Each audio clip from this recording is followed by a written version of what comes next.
From historic charm to vibrant neighborhoods and thriving culture, Baltimore is a gem waiting to be explored. So saddle up and get ready, because we're taking you on a tour of Charm City in the lead up to the 149th running of the Preakness Stakes.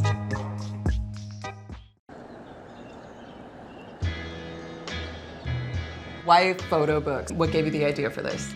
You know, I've always collected photo books. I've been a photographer for 12, 13 years. The big thing is why not anything else? I just know this medium, so I sort of stick to what I know. So the neighborhood we're in is Remington. We're sort of situated between Charles Village, Old Goucher to the south of us, and Hamden just above us. It's sort of a neighborhood that's really been evolving, I think, in the last probably 3 to 5 years. There's been a lot of new shops and businesses popping up. Have you seen the art scene develop since you've had your store open, or how's that transformed in the last few years? There has been sort of a growing interest in the photo book. You know, there's people that organize photo walks. There's a couple photo book meetups. We host one here. I think it's always sort of growing and evolving, whether it's just photography or other mediums. Yeah, there's a little bit of everything going on. I think it's sort of a city that is sort of well suited to artists. It's an affordable city. I think that's what attracts a lot of us. That's how I ended up here initially.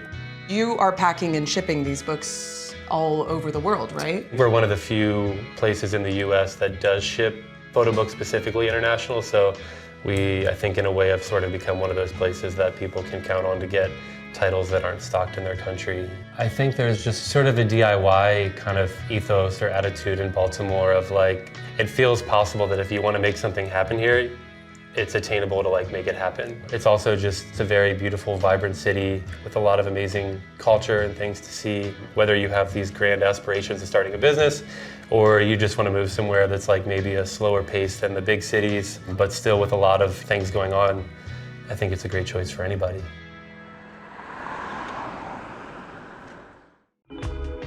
Can you tell us a little bit about the history of the museum? It is absolutely beautiful. Well, the Baltimore Museum of Art is actually about 110 years old. As of right now, one of the things that we pride ourselves on is that we focus on local artists, global artists, and we're also really interested in sort of like shifting the narrative of like the typical museum. That's really important to us. We are focusing a lot on women artists, Black artists, like some artists that you normally wouldn't hear about or that tend to be a bit marginalized when you think about the canon of museums.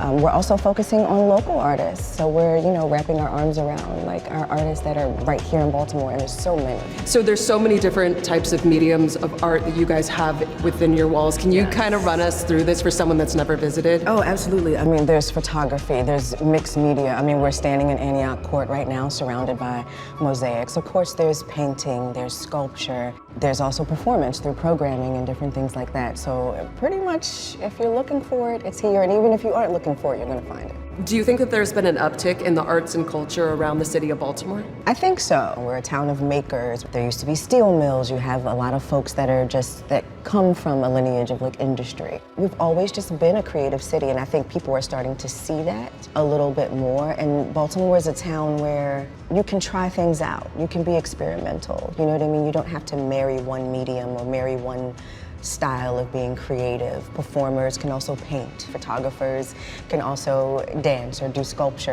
And there's not a lot of borders, not a lot of lines. So it's a great place to come and just explore your own creativity.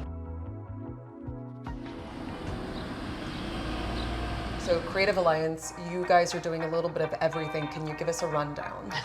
I can try to give you a rundown, yes. Creative Alliance is a multifaceted arts organization. We have 2 spaces here in the Highlandtown Arts District. The building we're in now is the Patterson. We're located in the historic Patterson Theater. We have 2 gallery spaces here, a theater where we host about 100 to 120 events a year, 8 artists in residence that actually live upstairs and they live and work studios. And then we also have a brand new building across the street called the Creativity Center. And in there we have 2 arts classrooms, we have a dance studio, and we have a teaching kitchen.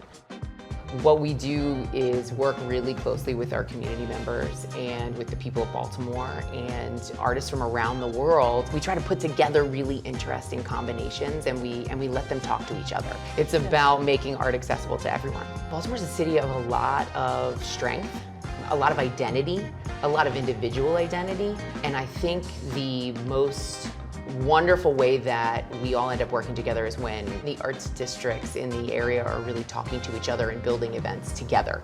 Community is such an important part of what you guys are doing. Absolutely. Can you tell us what you think that the pulse of the community of Baltimore is like?